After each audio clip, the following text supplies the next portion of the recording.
आपको जो जीवन का दान दिया, वरदान दिया, ये जीवन बहुत कीमती है और परमेश्वर ने मुझे और आपको इस संसार में विजयी होने के लिए बुलाया है। वो नहीं चाहता कि उसके लोग हार जाएं, वो ये नहीं चाहता कि उसके लोग नाश हो जाएं, वो ये नहीं चाहता कि उसके लोग गुनाह में गिर जाएं। उसकी एक ही मंशा है और वो क्या है? वो चाहता है कि उसके लोग क्या हो? जीवन के सफर में, जीवन के हर पहलू में, हर आयाम में सफल हो। दूसरा कुरिन्थियों उसका 2 अध्याय और उसकी 14 आयत को पढ़िए, कोई भी पढ़ दो। 2 कुरिन्थियों उसका 2 अध्याय और उसकी 14 आयत। जी, परंतु परमेश्वर का धन्यवाद हो जो मसीह में सदा हमको जय के उत्सव में लिए चलता है। आगे बढ़िए। और अपने ज्ञान की सुगंध हमारे द्वारा हर जगह क्या करता है? कहता है परंतु परमेश्वर का धन्यवाद हो। किस बात के लिए धन्यवाद हो? कि वो मसीह में सदा हमको, आपको, मुझको जय के उत्सव में, जय का उत्सव मतलब एक ऐसा उत्सव, एक ऐसा कारण, एक ऐसा जलसा जहां पर हार नहीं है, जहां क्या है? विजय। और उस जय के उत्सव में क्या करता है? लिए चलता है। और क्या करता है? हमारे द्वारा मसीह के ज्ञान की सुगंध को क्या करता है? हर जगह। ये परमेश्वर की कामना है, ये परमेश्वर का मेरे और आपके जीवन से मकसद है। उसने मुझे और आपको जय देने के लिए बुलाया है। कहते हैं कि किसी भी काम की, किसी भी सेवा की कामयाबी या नाकामयाबी इस बात पे निर्भर नहीं करती कि वो आपने कितने अच्छे से शुरू की, बल्कि वो इस बात पे निर्भर करती है कि आपने उसको कितने अच्छे से समाप्त किया, कंक्लूड किया।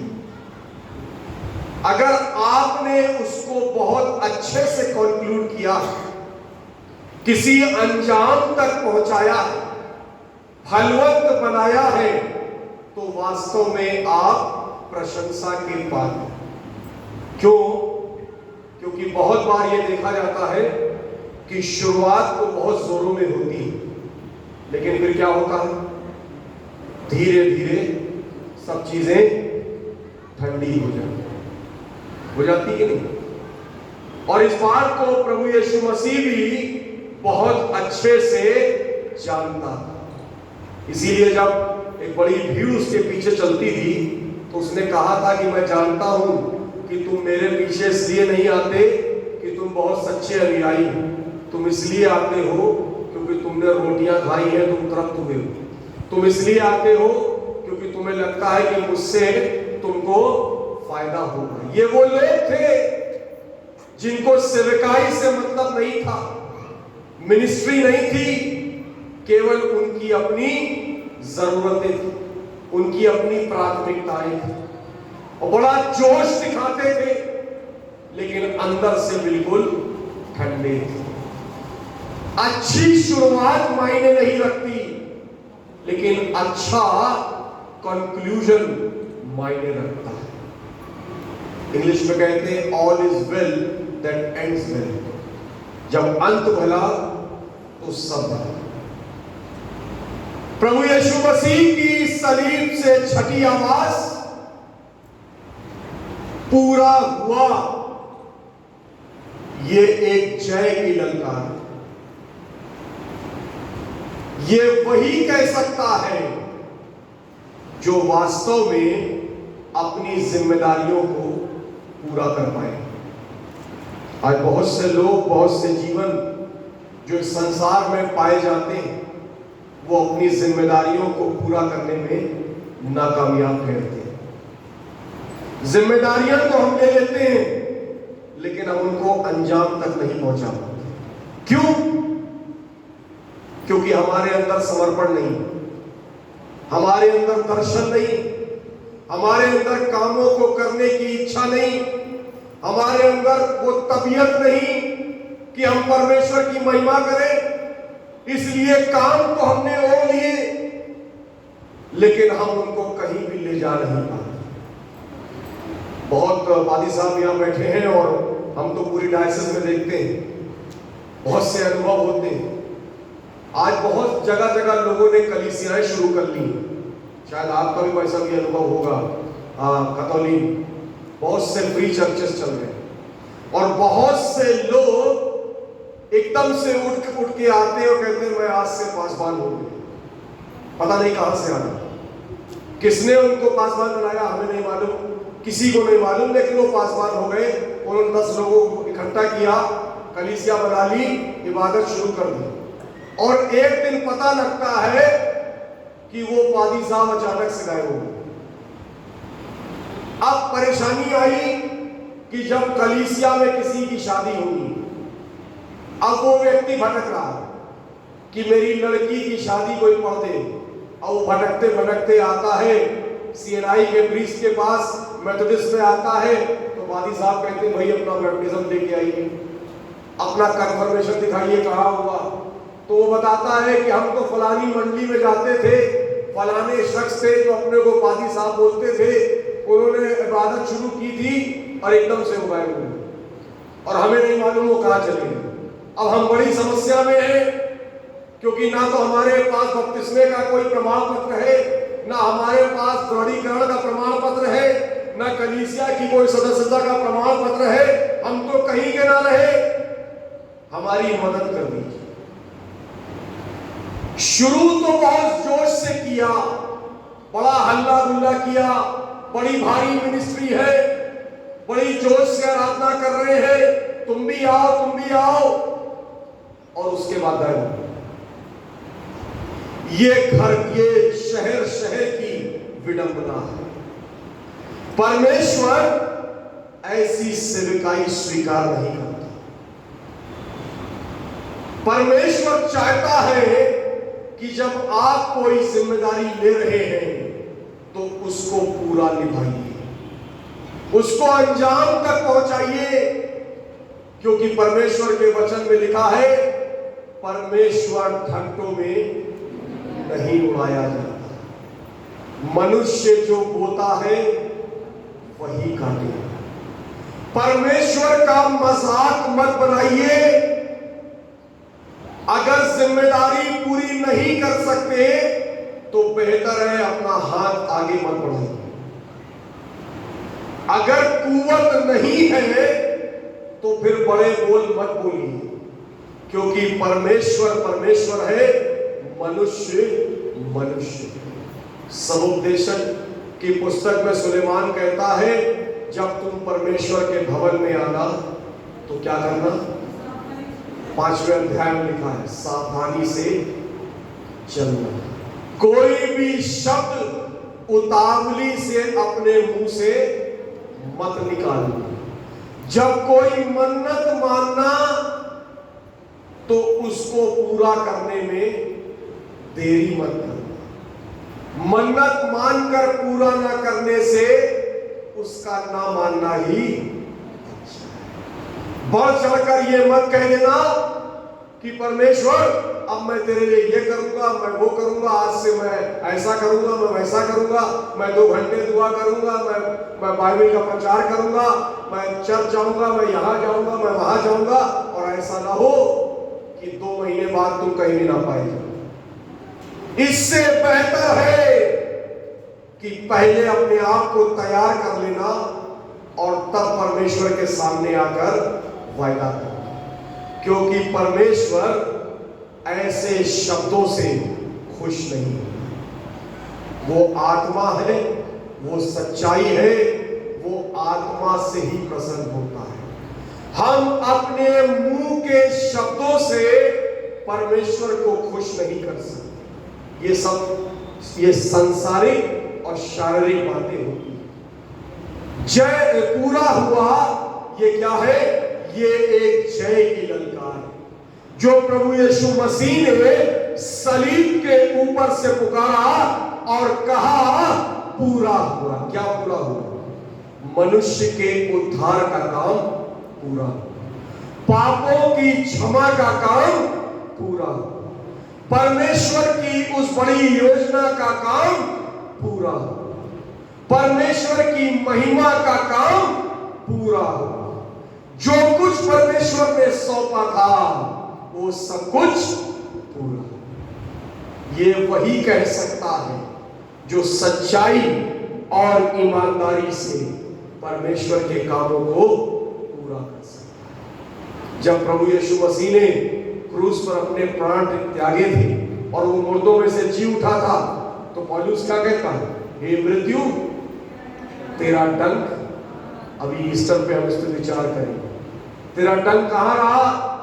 हे मृत्यु, तेरा जोर कहां रहा? मुर्दों में से जी उठकर उसने मौत पर भी फतह हासिल करी। वो जय का परमेश्वर है, उसका नाम सेनाओं का यहोवा है।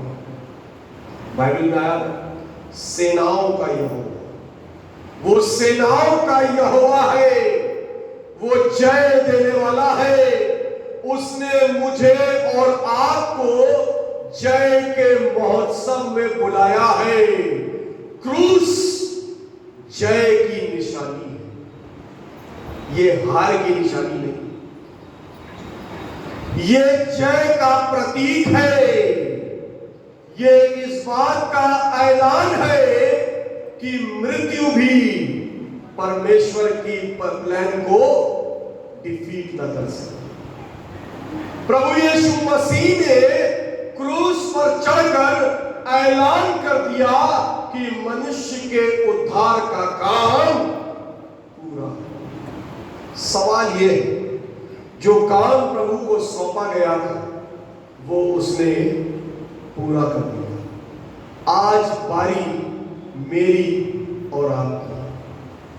बहुत सा काम, बहुत सी जिम्मेदारियां कलीसियाई, पारिवारिक, व्यक्तिगत, सामाजिक परमेश्वर मुझे और आपको सौंपता है। क्या हम उन कामों को समय रहते पूरा कर पाएंगे? ये एक बड़ा सवाल है। प्रभु यीशु मसीह ने कहा, मत्ती की इंजील उसका 28वां अध्याय उसकी 19वीं आयत, इसलिए तुम जाकर सारी जातियों के लोगों को क्या करो? चेला बनाओ और उन्हें पिता, पुत्र और पवित्र आत्मा के नाम से। ये ग्रेट कमीशन, इसको कहते हैं ग्रेट कमीशन। और ये कमीशन केवल पासवानों के लिए नहीं आया, ये कमीशन आप सबके लिए जो कलीसिया के हिस्से हैं सबके लिए आया है। तुम जाकर इस काम को पूरा करो, क्योंकि यही तुम्हारे जीवन का मैंडेट है, यही तुम्हें सौंपी गई जिम्मेदारी है। जो भी तोड़ा दिया है, जरूरी नहीं है कि हर व्यक्ति पुलपिट से खड़े होकर प्रचार करे और तभी वो परमेश्वर की सेवा कहलाएगी, ऐसा कुछ नहीं। हर व्यक्ति किसी न किसी रूप में परमेश्वर की सेवा कर सकता है। जो इस चर्च में आके झाड़ू लगाता है उसकी सेवा भी उतनी महत्वपूर्ण है जितनी एक पासवान की सेवा है, ऐसा कुछ नहीं। परमेश्वर की दृष्टि में कोई भी सेवा न बड़ी है न छोटी है, इस बात को याद रखिए। परमेश्वर ने आपको दुआ करने की कुव्वत दी है, दुआ करिए, सेवा है। परमेश्वर ने गाने की शक्ति दी है, गाना गाइए, सेवा है। परमेश्वर ने उपदेश देने का वरदान दिया है, उपदेश दीजिए, सेवा है। कुछ नहीं कर सकते तो दान दीजिए, सेवा है। उत्साहित करिए लोगों को, यह भी सेवा है। पहुनाई करिए, ये भी सेवा है, क्योंकि जो कुछ सौंपा गया है वो यूं ही नहीं सौंपा गया, वो पूरा करने के लिए सौंपा गया। हर एक का समय आता है और हर एक का समय जाता है। हमसे और आपसे पहले मिशनरीज आए, उन्होंने अपनी सेवाएं दी, चले गए। आज हम और आप हैं, कल मेरे बाद, आपके बाद और लोग आएंगे। जब तक संसार रहेगा, परमेश्वर दुनिया को रखेगा, लोग आएंगे जाएंगे, लेकिन सेवाएं सबको अपने समय के अंदर ही पूरी करनी। मदर टेरेसा का एक एग्जाम्पल हम इस देश में पाते हैं। आपने नाम सुना हो मदर टेरेसा का? क्या था वो? क्या था वो? सेवा का जीवन था, बुलाहट थी, बोझ था, समर्पण था, जो उस महिला ने अपने जीवन काल में पूरा कर दिया। पूरा हुआ जय की ललकार है, पूरा हुआ संतुष्टि की ललकार है। जब काम पूरे होते हैं तो मन में संतुष्टि होती है, जब योजनाएं पूरी होती हैं तो मनों में खुशी होती है। बाइबल में लिखा है, यहोवा आपके मनों के मनोरथों को पूरा करता है। योजनाएं, युक्तियां मनुष्य बनाता है, चिट्ठी डाली तो जाती है, लेकिन उसका निकलना यहोवा ही की ओर से होता है। जब मनुष्य प्रयास करता है तब परमेश्वर उसके कामों को पूरा करता है। परमेश्वर बुलाता है, हमें आगे बढ़ना है, हमें उसकी दी हुई जिम्मेदारियों को पूरा करना है और परमेश्वर की महिमा करनी है। आखिरी बात पौलुस कहता है, फिलिपियों की पत्री उसका 3 अध्याय 7वीं आयत से अगर आप पढ़ेंगे, कहता है जो बातें पीछे रह गई हैं उनको मैं भूलकर आगे निशाने की तरफ दौड़ा चला जाऊंगा। जीवन में जो छूट गया, जो रह गया, जो बीत गया, जो निकल गया, जो बर्बाद हो गया, अब उन बातों में पढ़ने की आवश्यकता नहीं, उनमें समय गंवाने की आवश्यकता नहीं, लेकिन आगे जो निशाना है वो क्रूस का निशाना है। पौलुस कहता मैं तो उसकी तरफ दौड़ा चला जाता हूं। आज परमेश्वर ने मुझे और आपको लड़खड़ाने के लिए नहीं बल्कि दौड़ने के लिए बुलाया है। ये विश्वास की दौड़ है। बाइबल में वर्ड आया है विश्वास की दौड़। पौलुस जब जा रहा था, अपने जीवन के आखिरी पड़ाव में था, तो उसने तीमुथियुस से क्या कहा? मैंने अपनी दौड़ को पूरा कर लिया, मैंने विश्वास की रखवाली की, मैं अच्छी कुश्ती लड़ चुका और अब मैं ये बागडोर तेरे हाथ में सौंप कर जा रहा हूं। विश्वास की दौड़, जीवन की दौड़, ये मुझे और आपको परमेश्वर में दौड़नी है। और कैसे दौड़नी है? जयवंत होने के लिए दौड़नी, हारने के लिए नहीं दौड़नी। पौलुस कहता है क्या तुम नहीं जानते, दौड़ में दौड़ते तो सभी हैं, लेकिन इनाम एक मिल जाता है। इसलिए ऐसे दौड़ो कि तुम, परमेश्वर मुझको और आपको जयवंत करना चाहता है। बहुत से काम जो अभी रह गए हैं उनको पूरा कराना चाहता है। परमेश्वर करे कि हम और आप जब इस जीवन से रुखसत हो, जब अपनी जिंदगी के आखिरी पड़ाव में आए, तो हम भी कह सके, हे परमेश्वर, जो सेवाएं, जो जिम्मेदारियां तूने दी थी उनको मैंने पूरा किया।